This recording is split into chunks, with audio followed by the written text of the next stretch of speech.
Muraho neza, nagarutse nanone ni Isiri. Nkabanje kubaganiza kuri ya business maze iminsi ndimo navugaho, business ya iMarketing. Mbere ya byose reka mbasabe kwanza munyarukire hano handitse subscribe, mukore subscribe mu rwego kugira ngo munshigikire, mukore share kugira ngo tubashe gukwirakwiza iyi business n'abandi bayimenye. Et puis munagire comment, mufite n'ikibazo kandi mwakwandika aho munsi kugira ngo mbashe kuba nakora ama video y'uruhererekane ajyanye n'ibibazo mufite kuri no business. Reka mbabwire ni iyi business ni business narayigerageje, ndi kuyigerageza, ndi gukomeza no kuyigerageza, ndashaka ko namwe muyibwire abandi. Reka none sasa uyu munsi ndashaka kubereka uko umuntu agendeye ku mafaranga yungutse muri no business atongera gushira amafaranga muri business yiwe avuye mu mufuka wiwe, ahubwo agakoresha inyungu. Video yindi izakurikiraho mujye mureba mu video nshiraho, nzashiraho n'uburyo bwa mbere umuntu ashiraho amafaranga uyavanye mu mufuka. Biba byiza, reka nongere bisubiremo hano, biba byiza ushiriyemo rimwe amafaranga make utazongera gushiramo na amafaranga narabibaze nsanga ni 150 mu gihe bagitanga ya 50 bikangana na 200, ugasigara ukorera ku nyungu y'ayo mafaranga. Reka none sasa tujye kuri telefone yacu. Nashatse gukoresha telefone uyu munsi kubera ko nzi ko nibwo buryo bworoshe buri muntu aba afite mu ntoki yakenera gukoresha asuzuma, dukoresha uburyo bwinshi, ni telefone cyane cyane iri avantage. Reka none nkwereke, reka tujye muri konti yacu ya iMarketing.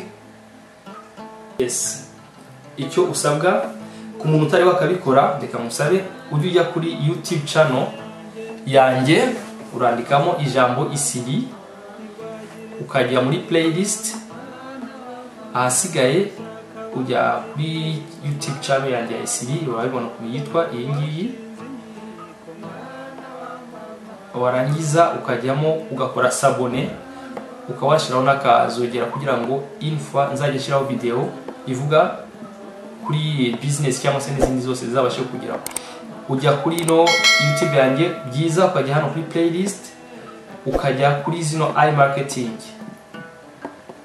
ukabasha kubona uruhererekane rwa video zivuga kuri iyi business. Ntibibagirwe rero gukora subscribe. Okay, reka none sasa tunyarukire muri iMarketing. Ndi kujya muri konti yanjye, mwereke aho ngeze, mwereke n'uburyo umuntu ashyiramo amafaranga. Iyo umaze kwiconnecta hano, ujya kuri s'identifier cyangwa se s'inscrire ku muntu utari bakagira konti. Buri gihe mujye mwibuka mwiconnecte n'aka kantu ka mbere kameze nk'ubwonko.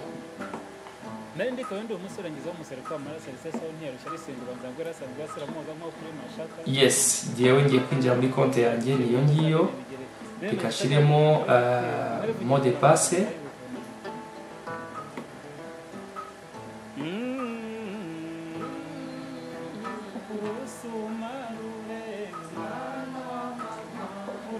Ukemeza hano, ukikonekta. Turebe.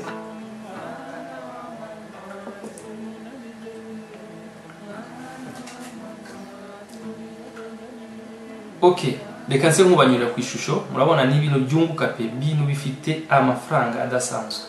Aka kanya tuvugana, dore igishoro cyanjye, dore amafaranga maze kugeraho. Cashback ni 997, kandi amafaranga yanjye ntago yarangiza gucuruza. Bivuga ngo muri 700 arimo ya bice amaze kumbyarira inyungu ijya kugera muri 300. Urabyumva nawe ushaka kubyumva. Reka none sasa tugiye kuri no carte, ndashaka kwereka. Urabona carte yanjye n'amazina, cashback, votre cashback, ayanga 112. Ubona aya n'amafaranga nabikuza, na amafaranga ashobora kugenda nkabikuza na mobile money, na amafaranga nabikuza na carte. Ndaza kubereka n'ubundi buryo buriho hano. Sinzi niba hari amakarita, hari amakarita ashobora kuba ari amakarita ashobora kuba ari mu Rwanda nayo bakoresha n'ahandi mu bindi bihugu, ariko buno buryo ngiye nkoresha nasanze budakora muri Afrika, ko bagusaba amakarte ari mu bihugu bino byateye imbere. Twagiye ni gute rero umuntu asubizamo aya mafaranga? aya mafaranga reka nkwereke ukuntu uburyo umuntu ayasubiza. Ubwa mbere ujyamo hano muri complete murabona, ugakandaho. Iyo bigezemo bita bizamo gutya. Ku muntu utari wakuzuza condition zo kuretera amafaranga ntibishobora gukunda. Bishobora kwemera gusa waramaze kubyaza inyungu y'amafaranga 100. Ukajya hano guhitamo uburyo ugiye kuzuzamo ya mafaranga yawe. Reba munsi yaho urahabona handitsemo utiliser le cashback. Koresha ya mafaranga yawe ufitemo, wakura mu mfuka wawe ukayajyana ukakoresha ibyo ushaka, cyangwa se ukongera ukayashyira mu gishoro. Niyo tugiye guhitamo. Ninyahitamo dore utiliser le cashback, igiye kuyakoresha yose tubirebe icyo bitanga. Ariko hagati aho reka mbaze mbereke. Murabona ko hano handitse balance des annonces harimo 0. Aya mafaranga leta agenda ajye muri balance des annonces, ave muri cashback hasigaremo 0.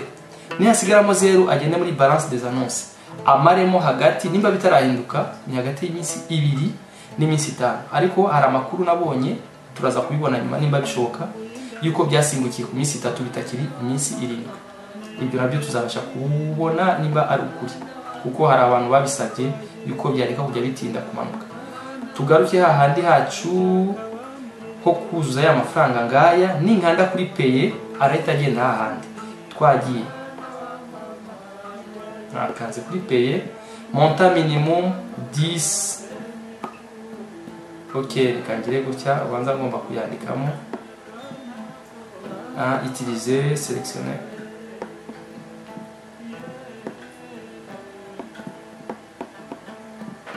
Yewe nahisemo buno buryo. Reka nandike aya mafaranga uko bayanditsemo. USB. Reka nyandikure mwana. Turi nanga ni 112. Reka turandikemo 112. Twanditsemo 112 n'ibice, sinzi nimba n'ibice bijyamo, ariko reka mbishiremo n'ibice 83.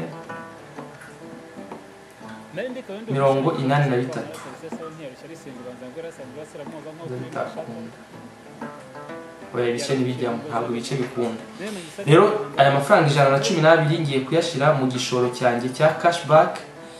Ndishuye, nandike kuri paye. Le réapprovisionnement a été effectué avec succès. Ni ukuvuga ngo aya mafaranga yacu yagiye mu gishoro. Reka tubisuzume. Ubwo yagiye mu gishoro ndakanda hano handitse voilà, mabibonye balance des annonces yabaye 112. 112 yinjiye mu mafaranga agomba kumara hagati y'iminsi 2 n'irindwi. Reka dufatire kuri 2 n'irindwi bisanzwe, n'ibijya munsi yaho ni byiza. Mwabibonye nashoye. Katugaruke hahandi muri budget noneho sasa yanjye igiye kuba ngahe. Budget publicitaire, tugende muri statistique. Reba budget yanjye ihisiva budget publicitaire. Ntabwo iramanuka. Nimanuka ahanditse budget publicitaire de publicité azahita yiyongeraho yayandi 100 nangahe. Rero murakoze, ibi bintu reka mbisubiremo, birimo amahirwe. Ariko nanone ndababwira nk'abantu bose ukora business, ntabwo ushobora gushora business mo amafaranga utiteguye no kuba yanahomba. Koresha amafaranga uramutse uyabuze atagira icyo gutwara. Bari amafaranga utangiriraho, nyuma uzirinde kugira andi mafaranga ugenda ushiramo. Reka mbashimire, mbasabe gukora subscribe. Ufite ikibazo andika hano hasi, nzabasha kugishakira igisubizo nimba gishoboka. Okay, mbashimire. Ahasigaye naho utaha kuri video izabereka ukuntu umuntu ashiramo amafaranga bwa mbere ayavanye kuri mobile money cyangwa se kuri Momo, cyangwa se uguze ama Coinbase, ama Bitcoin pardon, uyaguze ku bantu bayagurisha babifitiye uburenganzira. Okay, murakoze. Naho utaha. Yes.